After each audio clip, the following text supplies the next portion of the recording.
This is Roger with Kinetics in Tucson, Arizona. We're selling this truck. It is a 2007 Toyota Tundra. It's a 5.7 liter, four-wheel drive. It's an access cab, but it's an SR5, which is cloth. Windows, locks, tilt, cruise, etc. 37,000 miles. It was an insurance theft recovery. We purchased directly from an insurance company in Raleigh, North Carolina. It's on a salvage title due to theft, not collision. Please watch the little animated video we have in our ads that tells you why you end up with a salvage title vehicle that's not wrecked. It's basically the insurance companies don't want to get sued by whoever buys this from us. You run a stop sign and kill yourself. Attorney finds out that it was a theft recovery. They say, maybe there's some money in there, because Kinetics doesn't have millions, but Geico or Progressive or State Farm or whoever does. And so hopefully it was on a clear title, and that would imply, oh no, it's not, it's on salvage title. Never mind, you ran the stop sign, you're dead, it's your fault. That's how it goes. If it's on a clean title, they can say, well, that implies some sort of guarantee or warranty or whatever, and let's see if we can't get a couple $100,000 out of the insurance company. So a salvage title is their way of divorcing this car and never having any liability again. That's why they do it. Lawyers. All right, anyway, we get them here. First of all, you'll be able to see 4 pictures of this truck before it left North Carolina. There, you'll see a bunch of tires in the back, which I asked them to keep there just in case we needed something. Of course, it showed up and it was all junk. The tires that were on it were bad. We had a set of used tires around that were here that were pretty good. They're decent rubber. We did our inspection. In our inspection, which looks like this, I have my little cheat sheets over here. This is what we did. It got a new air filter. It got a new cabin air conditioning filter, new battery, front and rear brake pads. The back glass you'll see in the picture is obviously very broken. It's probably how they got in the car. Anyway, that's new. And the front bumper is new also. Obviously, we didn't spend a whole lot of time aligning it perfectly. We're trying to keep the price down on this thing. But if you look at the front bumper in the pictures, it definitely had enough of a ding in it to make it worth fixing. Let's see, what else? I think that's it for what we've done to it. It is an access cab, which is it's a 4-door truck. It's not, you know, the doors open individually, which is kind of interesting, but it's not considered a crew cab. It's called an access cab. Those are the tires that are on it. I'm going to walk around. I'm going to show you what's going on. A little touch up there. It's a 4x4, low mile 4x4 Toyota, you know, so basically this thing is, you just change the oil once every 100,000 miles and you don't crash it, it'll run forever. Cosmetically, it's got a few little things on it. Please look at the pictures that we took. There's a little device that will allow you to click in on it, and you'll be able to see there's a little touch up there. The main problem cosmetically is behind the wheels. I surmise, because they're in the exact same spot on both sides, that somebody had some sort of something strapped over the bed, and maybe even tied off to the, I don't know, because it's right there on the same place, exactly the same space on both sides. It's a little worse on the driver's side. But I think that somebody strapped something to the bed rails and didn't work out for them.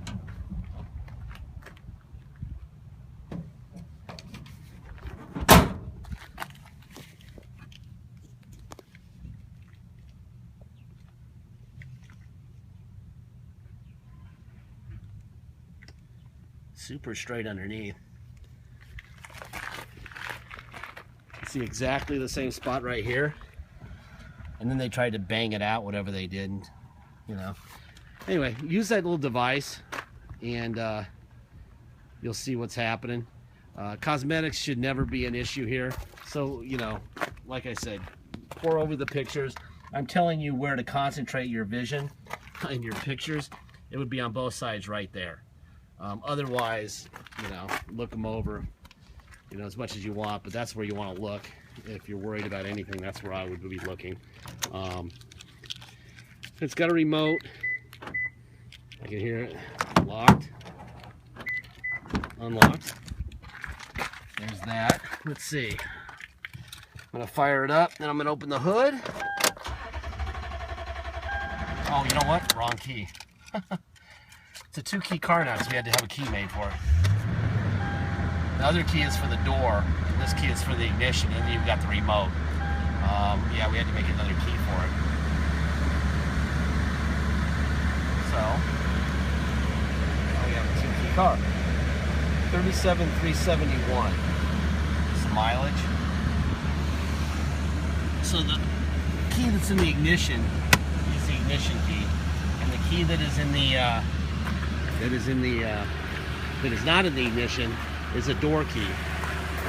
And then you have the remote, which opens the doors also. So you've got everything you need, but that's what happens when they steal a car. You end up having to make keys and programming keys and stuff like that. Very straight.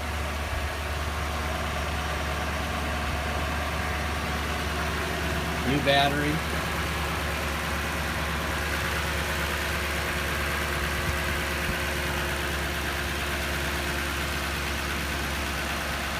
It's a Tundra. Great truck. And it's got the big motor in it too, which is nice.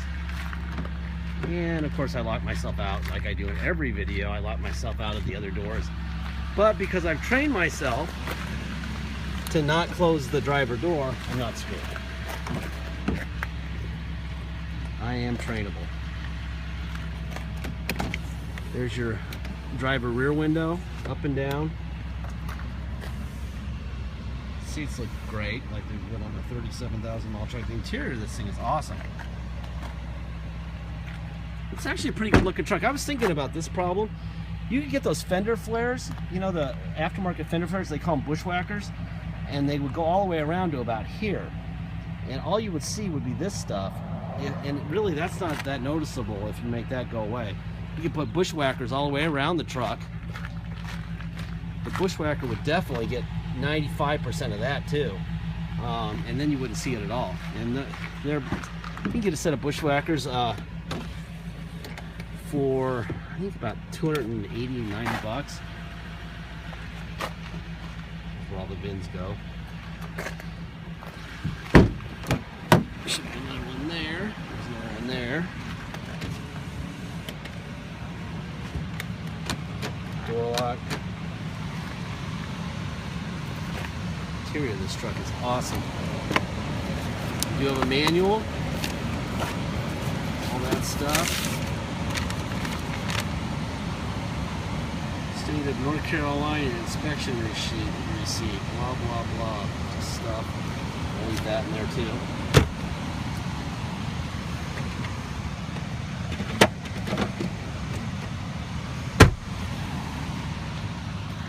Very muggy and pretty warm. It's probably 90 right now, and I can tell the air conditioning is beckoning me. Just want to make sure all the bins there. Should be another one. Where's the other one? Oh, here we go. Got this door bin there. That's the factory bin. All right, let's see what else we got to do here. Driver window, passenger window. Passenger rear window, driver rear window. Let's look at the roof real quick, make sure there's no surprises up there. And there's not. There's a little ding right there. It's actually a really good looking truck. Good enough looking. Let's see, we have tilt wheel. Here's the tilt wheel. Let's see, that turns the back cargo behind the cab on or off. Oh, that air conditioning is nice.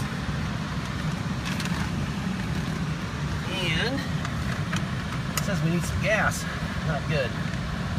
Alright, let me turn the air down here a little bit so you can hear me better. By the way, it's blowing ice cold. Alright, let's see. Let's try the mirrors, make sure the mirrors are okay. Out, in, up, down. Other side. Out, in, up, down. Alright, let's see what else we got going on here. We got cruise control. Let's see. Cruise control. I guess you gotta be in gear. Oh, there it is. Cruise on, cruise off, cruise on, cruise off. Alright, let's see. What else? My favorite part about these things is when you put them in 4 low, it's nice and quiet. And you get, by the way, when you're in 4 low in a Toyota Tundra, hear that beeping? That's to remind you not to drive to church in 4 low. 4 low is to get out of holes. It's not to drive to church or to Phoenix in, right? So they give you that buzzer to annoy you, to remind you to do that. Now you're in 4 high. Now you can drive, right? That's 4 high and drive and reverse. And then we go back to neutral, go to 2 high. Now we're in 2 high and we're good to go. Let's see, what else? Radio. Let's see what's going on here. She's shallow. She's shallow. Don't save. Radio works fine. CD player. Got an auxiliary plug. Here's a plug there. Let's see what else we got going on here. The air's blowing ice cold. That all works fine.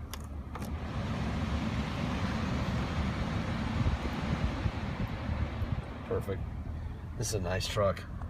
In fact, I like it enough to make it my driver, I think, for the weekend. Driving that little Highlander under there, and not quite as nice as this truck. So I think I might just drive this truck for the weekend. Anyway, if you come to Tucson to drive it home, obviously you need plates and insurance to drive anything. You cannot get that on a salvage title.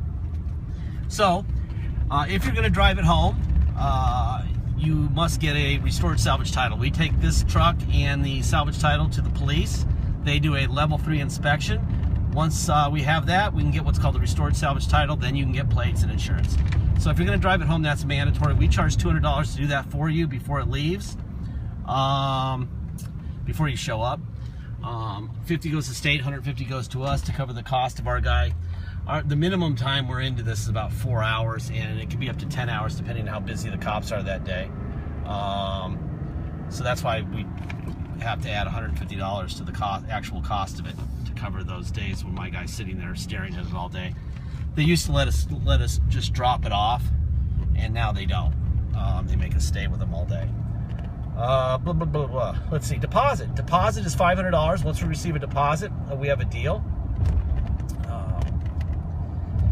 And then we'll put your name in a banner over the truck at wheelkinetics.com, and you'll know it's yours. Back to the buying thing, I forgot to tell you. If you come here to Tucson to drive it home, you're going to pay the $200 restore fee, you're going to pay a $250 dock fee, and you're going to pay taxes. Taxes are 2% city sales tax here in Tucson, plus whatever your state tax rate is. So if your state tax rate is 3%, you'll pay 5%. If your state tax rate is 7%, you'll pay 9%. Just add 2 to your state tax rate, and then add $250 for dock fee and $200 to restore the title. That's if you're going to drive it home. If you're going to ship and pay by wire, all you pay is the agreed upon price. I strongly urge you to add $200 if you want us to restore the title before it leaves. Unless you're positive you can do it with the salvage title we provide you with, the bill of sale, and the truck itself, because that's all we can give you, okay? Like I say, get your deposit in. This is going to be very quick. This is a low-mile Tundra. It's going to be priced way below everything else, strictly because lawyers screw the title. And that's all that is. I mean, little cosmetic issue. I gave you a hint on what would be a good idea to deal with that. Last thing I'm going to say is this truck is out of warranty. Not by much, by miles, but definitely by year. And because it's on salvage title, it would be voided on warranty anyhow. But if the people who built this truck could have given it a longer warranty and more miles, they would have. Basically, they're saying they don't know what's going to happen after X amount of miles or X amount of years. We don't know more than the people who built this truck. So we don't know if it's going to need an air conditioning compressor next week, or it's going to need a window motor next week. We don't know. So there's risk involved. If you don't like risk, don't buy anything used. If you can accept it, a little bit of risk, then this is a great truck. Thank you very much for your time.